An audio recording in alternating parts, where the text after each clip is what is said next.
Does Alireza Firouzja ever get lucky when he plays chess? Yes, we all get lucky. Does he fall for opening traps? Yes, he does. The new world number 2 is no different from you and me. Well, maybe he's a little different. Why should you watch this video? You're going to see Firouzja get 2 terrible positions, but ends up tricking his opponents tactically. You're going to see Firouzja play the Sicilian Najdorf, which is one of the best and most popular defences in chess. This opening is made famous by Garry Kasparov, Bobby Fischer and MVL. I'm saying this because these 3 players have played the Najdorf most of the time.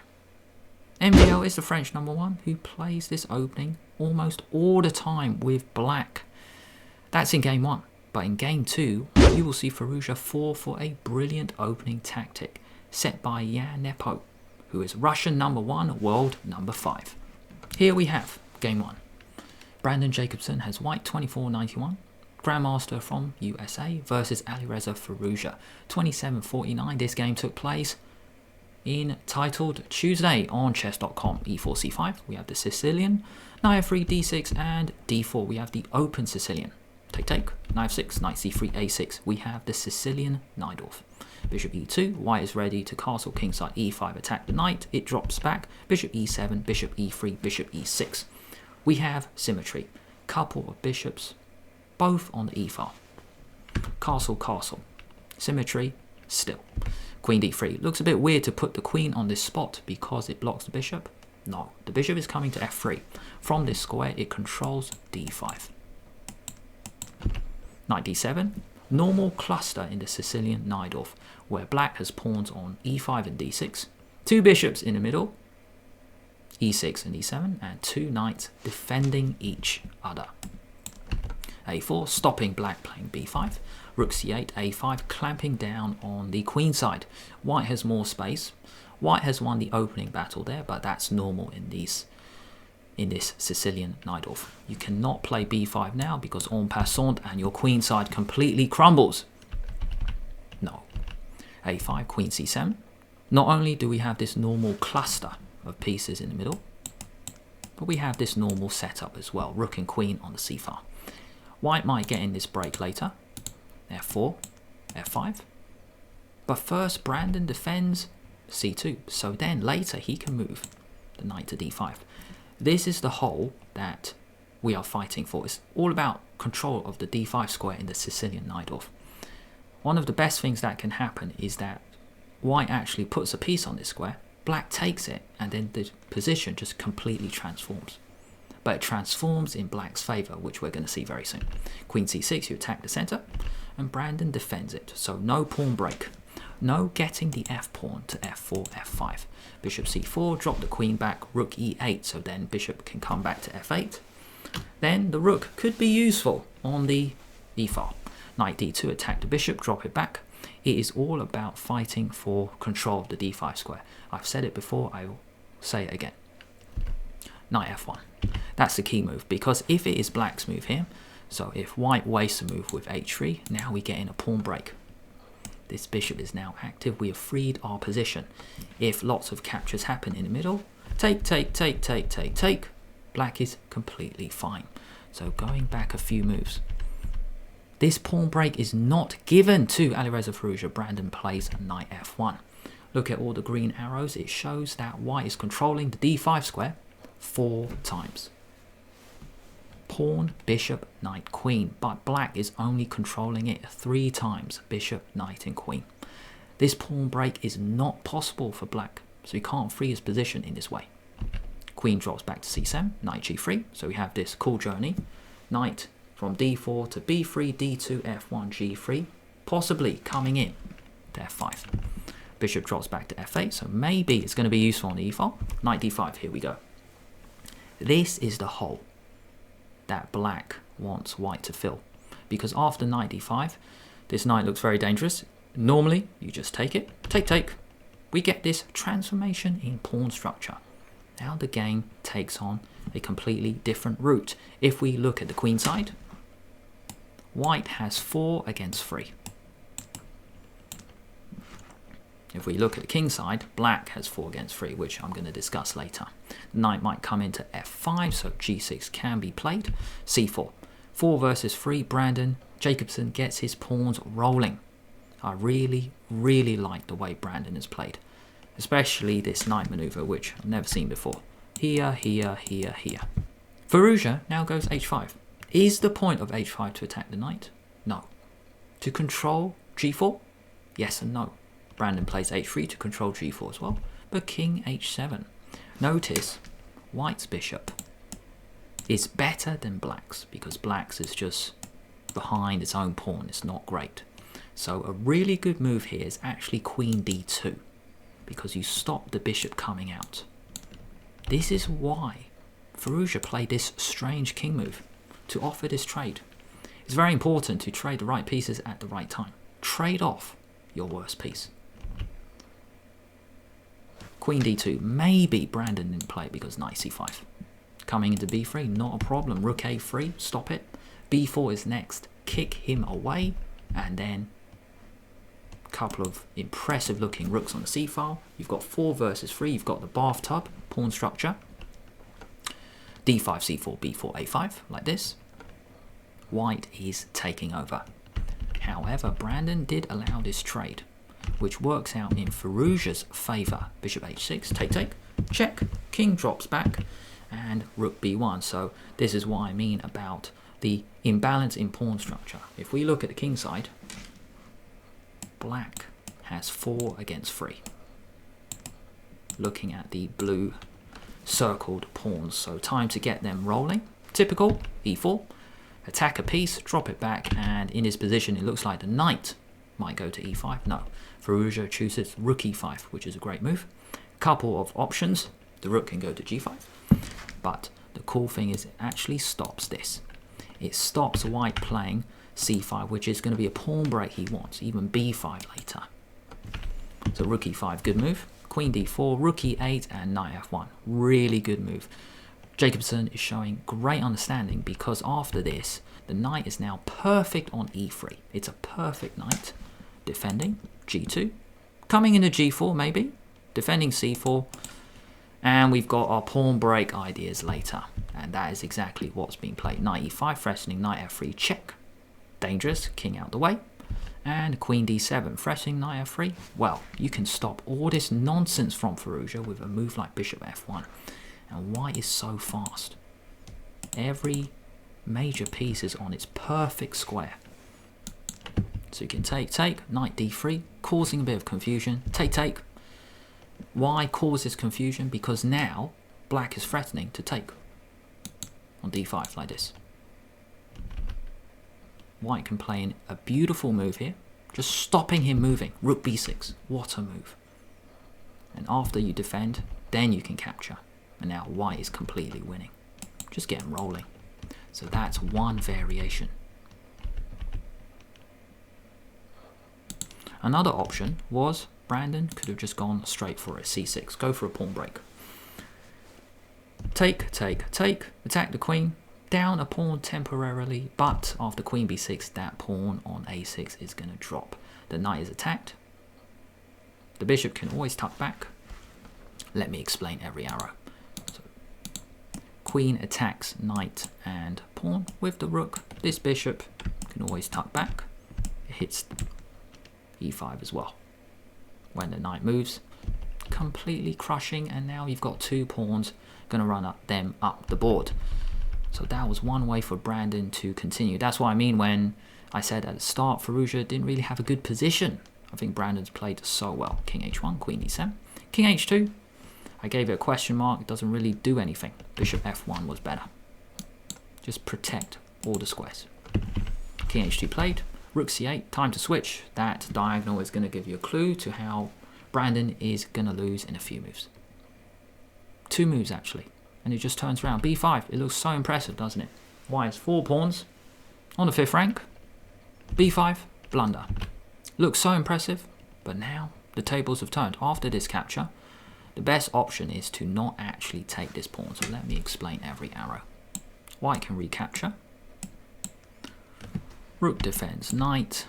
You are on d5 twice, along with black's queen. A capture can happen on c5. The best move is actually to retreat, and Brandon now blunders with capture, getting the pawn back. If you play the normal move, take, white is completely crashing through. A pawn capture is going to happen. The pieces are going to come in. But after this move, pause the video now or let the 5-second timer run. Can you find how black wins right now? The brilliant move is because white's king is on the wrong square. Queen d6, game over. Brandon resigned. If you play rook takes rook, this is the best type of check in chess, a discovered check. It's actually a double discovered check with knight f3. When you play a check like this, the king has to move. Its only square is on h1 and queen h2 ends the game all of a sudden. Nepo has white 2792 versus Firouzja with black. This game took place in Grand Chess Tour in Paris. e4, c5, knight f3, knight c6. Sicilian, c3, trying to get the center for himself. Knight f6, you attack the center, e5, knight d5. Even though white has got more space, this knight has a nice spot on d5. d4, take, and rather than playing the obvious recapture, you attack the knight first. In this position, I played e6 before. But Firouzja today plays knight b6, attack the bishop, it drops back, and now plays g6. One option is d5. By the way, this is just too dangerous. All white's pieces are in the game. Black hasn't even castled yet. This bishop is going to find it so difficult to get out, so no, don't go for this. In the game, Firouzja plays g6. Firouzja might not know this opening trap. Knight g5. Attacking f7 twice. Now you can block it with d5. But Firouzja took defending, and he's in big trouble after queen d4. Game over. Sorry, not game over. He's going to get a terrible position after f6, because you've got to defend the knight, and you've got to stop the queen taking the rook. So f6 was played, and pause the video now or let the 5-second timer run. Can you find an absolutely brilliant move for Nepo? And I bet this move completely shocked Firouzja. The move, it's all about the f7 square. You want bishop f7 to work. Queen takes e5, wow. Wow. After take, f7 is mate. Imagine beating Firouzja, the new world #2, in 11 moves. No. No way. Queen takes e5, got to block the diagonal. d5 played. At the moment, queen and knight are being attacked. Drop the queen back. Take. White has a really good position. Bishop out. Castle. Putting pressure on e7 with the queen and the bishop. Queen d6. Knight a3. Coming into b5. Bishop d7 stops that. Rook d1. Black cannot castle at the moment, so e6 first. Knight b5. You attack the queen. Take. Block with the queen. Queen b4. The queen stops black castling.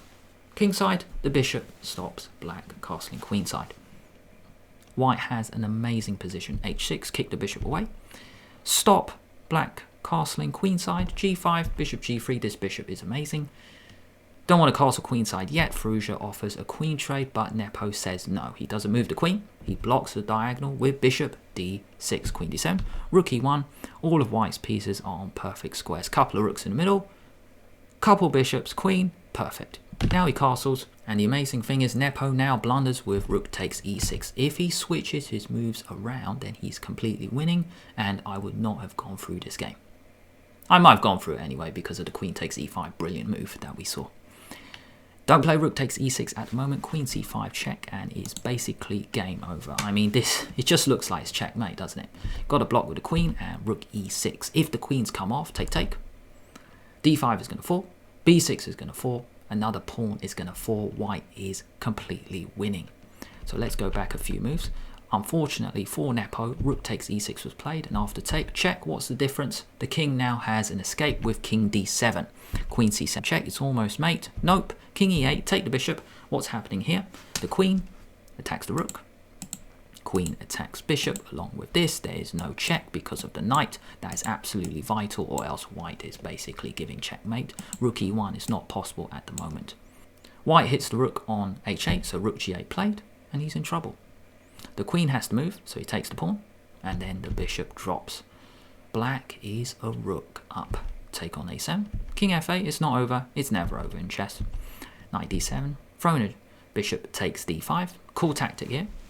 Firouzja doesn't even take, not giving Nepo a chance. Queen a8 check actually gives him a chance because now it is 3 pawns versus a knight on the queen side. So no, Firouzja doesn't go for this. He plays this incredible move, king g7.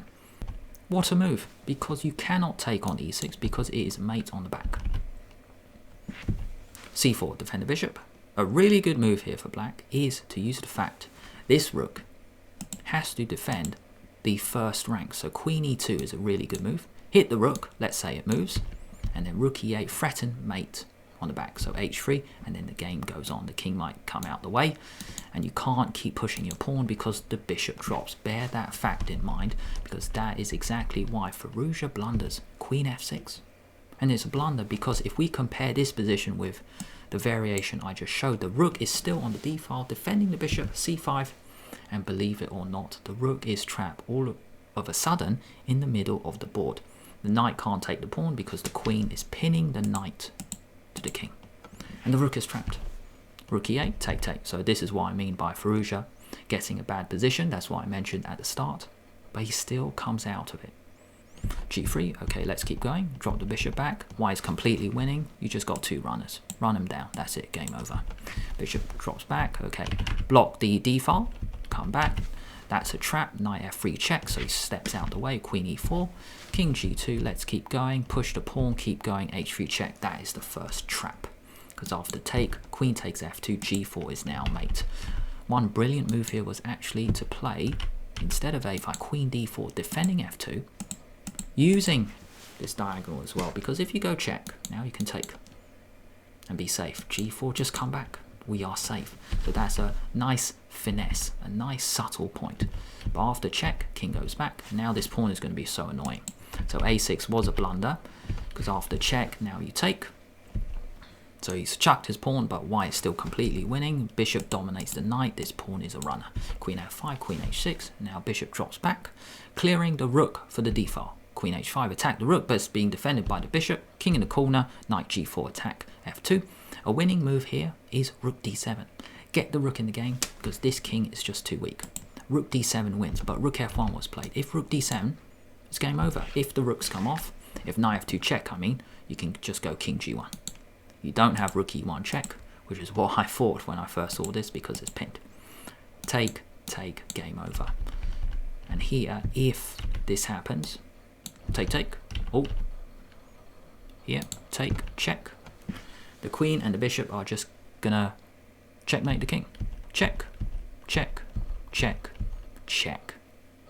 And then you might as well pick up the queen here. So that's a long variation. Get the rook in the game here. Get the rook to d7 and it's game over. But Nepo played rook f1. Knight comes back. Let's keep going. A lot of shuffling. White is completely winning here. Queen f5 played. Nepo decides to chuck his bishop, but he gets the pawn on g5. But it's not enough. One option was queen c4.